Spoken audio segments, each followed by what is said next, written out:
Hi, everyone. I'm Steve Adubato. It is our honor to recognize, listen, we always talk about our teachers, our educators being important and great, and we just don't give them enough attention. We don't recognize them enough. Well, this program is going to disprove that by us recognizing three very significant NJEA, New Jersey Education Association, County Teachers of the Year. First up, Tammy Nicole Cooper is the Passaic County Teacher of the Year and an English language arts teacher at Passaic High School. Welcome, Tammy.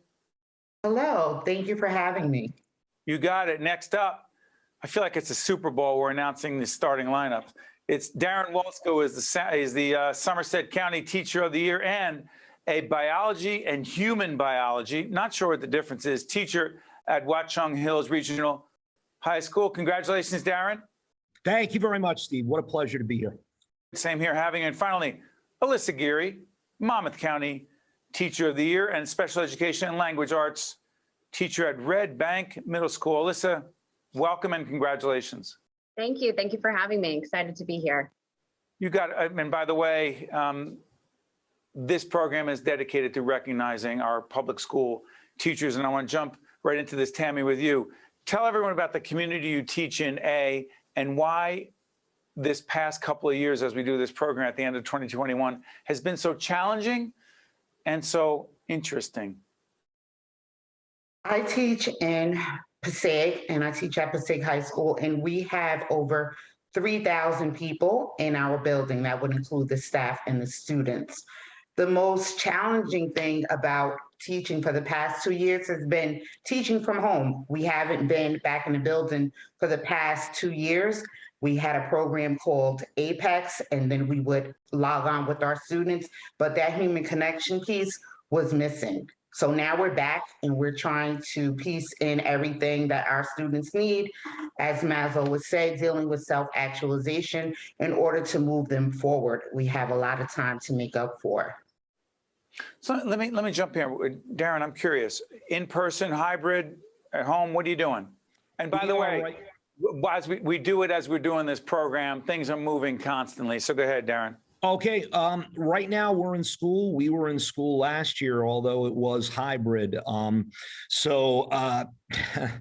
had seniors who I had seen a week before in these little Zoom windows introducing themselves to me, and I didn't know who they were. And we were at graduation, and they graduated because they passed my class. It's been a very, very weird year. The thing that I keep thinking to myself for the last couple of years is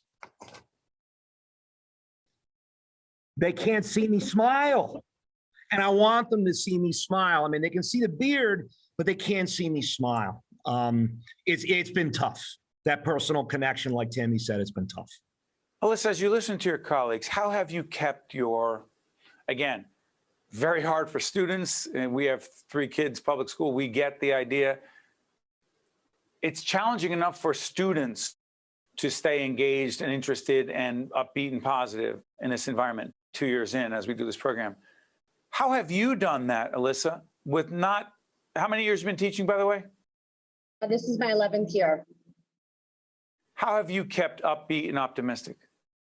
Upbeat and optimistic. I think sticking with my colleagues. Our teachers have been such a tremendous support for one another. They've helped, I mean, my colleagues especially have helped me stay positive when I was having low days, and I was able to boost their morale as well.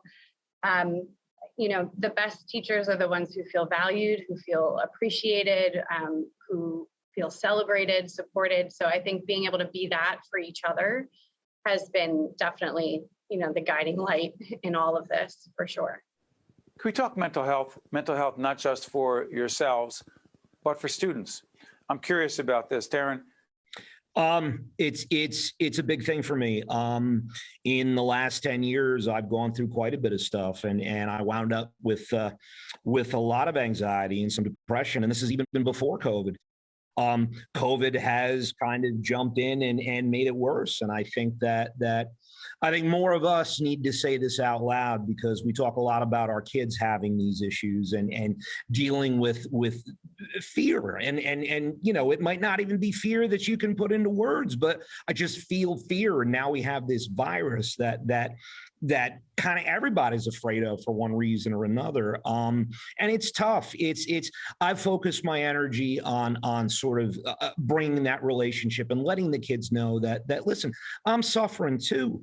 And I've been in this job for 25 years. I can't imagine what this is like for my colleagues who have been in for their first or second year. Oh, by the way, some of your kids you're not going to meet, and you may never meet them. And ready, go. If you had asked me this even 2 years ago, 3 years ago, 4 years ago, I would have said you were out of your mind.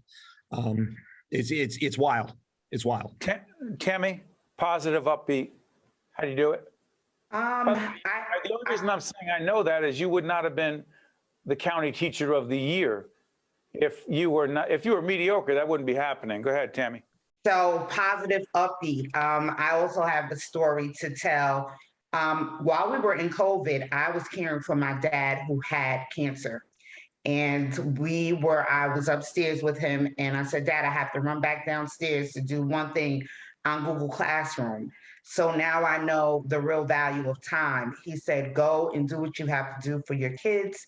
And that was the last thing that he told me. I went upstairs, and so me going back to school, I am on a mission. I have a purpose, but the one thing that I can say that was positive is that my parents and my family celebrate what I do for my community. It was always that our kids or my kids were included in my family circle. So it was befitting for my father to give me that advice prior to him transitioning. And you gave him that gift, and I'm sorry for your loss. Tammy, the other part of this is you're a breast cancer survivor.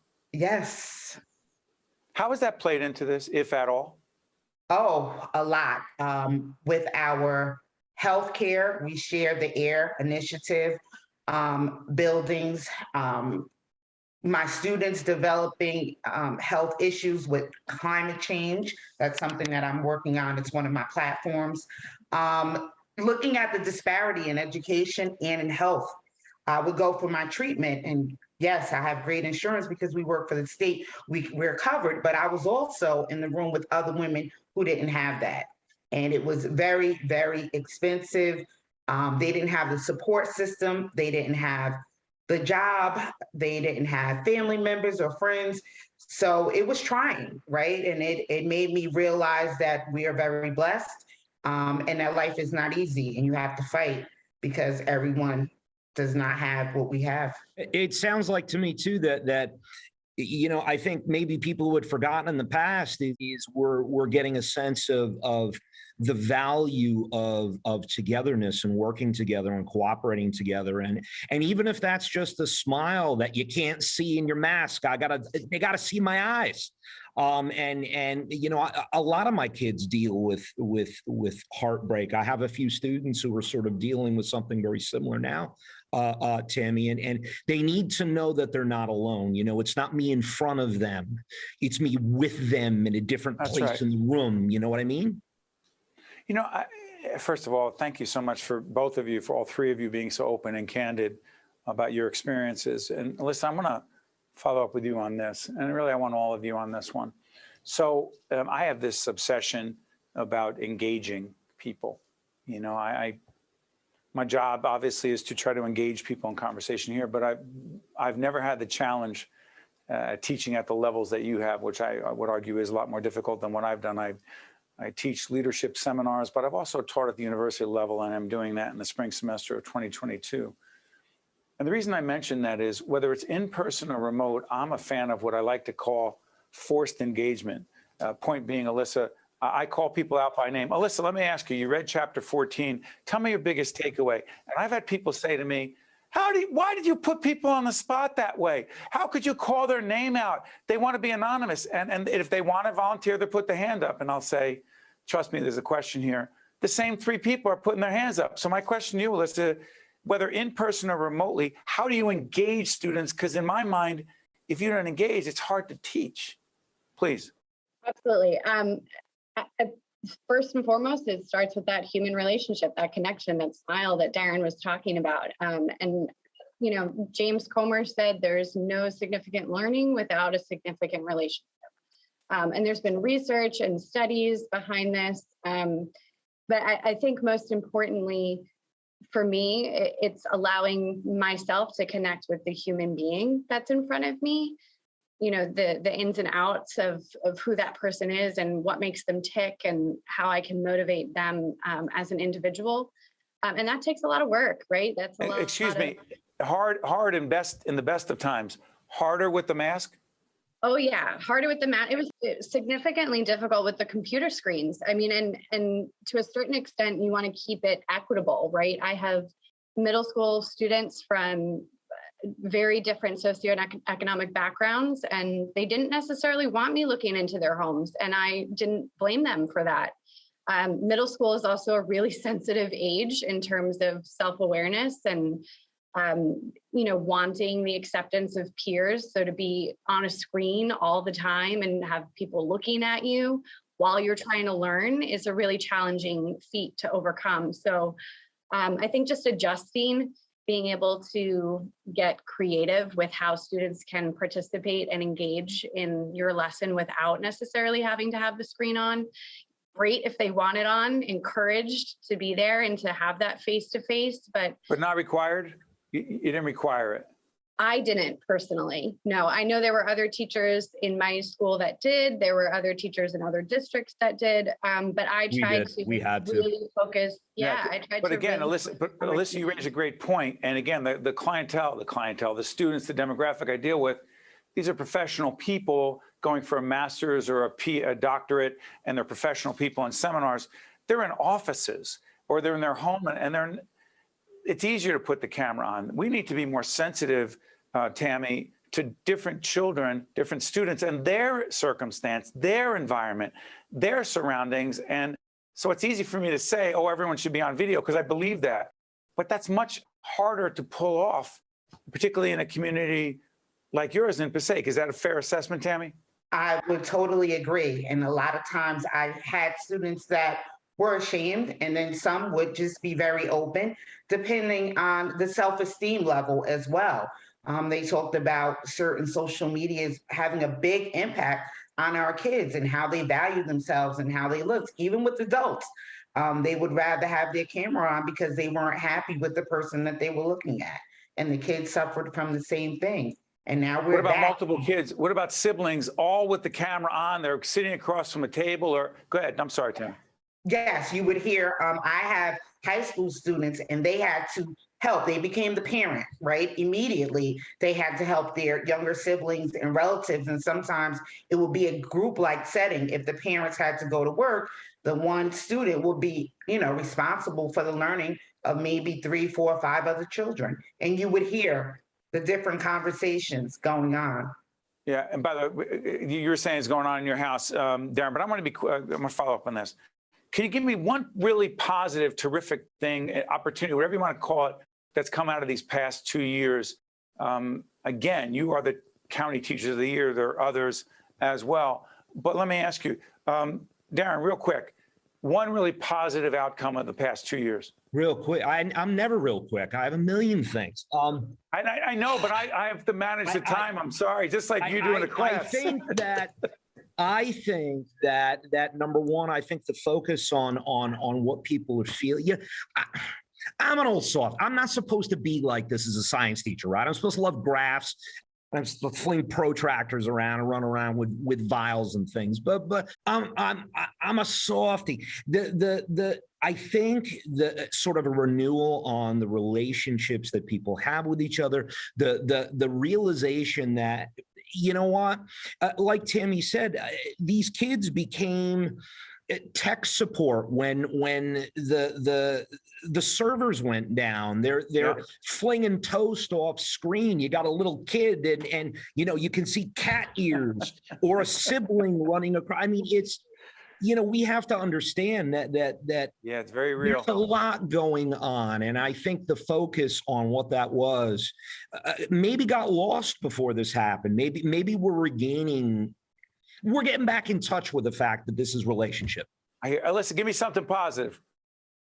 I'm going to back off what Darrin just said. I think he spoke to it the best. I mean, our kids were outstanding. I mean, given the circumstances, middle schoolers, the level of responsibility to sign into class, the accountability of getting your work done at 13 years old.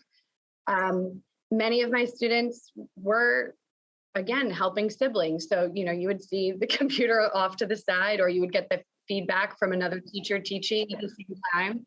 Growing up fast. I mean, they're so tech savvy, and I think the level of empathy that has been kickstarted again for our students is really tremendous. I mean, even the transition back into the classroom, they have been working so hard at rebuilding those relationships and connecting with one another. Not easy. By the way, I hate the part of my job where I'm cutting people off. Darrin, I'm sorry. I'm going to give Tammy a chance. 30 seconds or less. Give me something positive, silver lining here, Tammy, please. My compassion and my high expectations to still close that achievement gap. I still have it. I'm looking for it. And I believe that our students deserve to be in the classroom with you as their teacher. I'm expecting all of them to go to college and be whoever they deem themselves to be. All right, I'm taking 20 more seconds. You ready?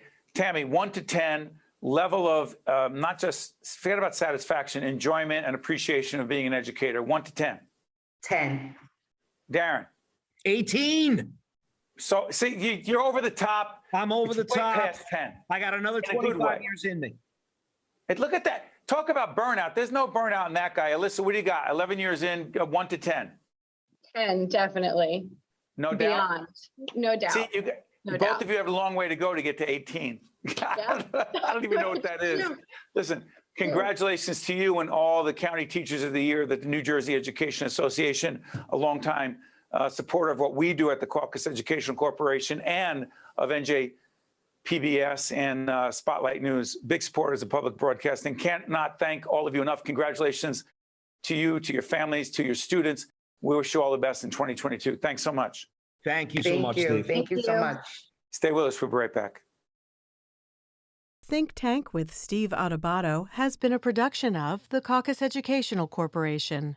Funding has been provided by the New Jersey Education Association, New Jersey Sharing Network, NJ Best, New Jersey's 529 College Savings Plan, Wells Fargo, the Russell Berry Foundation, the Adler Aphasia Center, Georgian Court University, Johnson & Johnson, and by Summit Health. Promotional support provided by Insider NJ, and by the New Jersey Business and Industry Association. Hi, I'm Joe Roth. In New Jersey, there are nearly 4,000 residents in need of a life-saving organ transplant, and one person dies every 3 days waiting for this gift of life. One organ and tissue donor can save 8 lives and enhance the lives of over 75 people.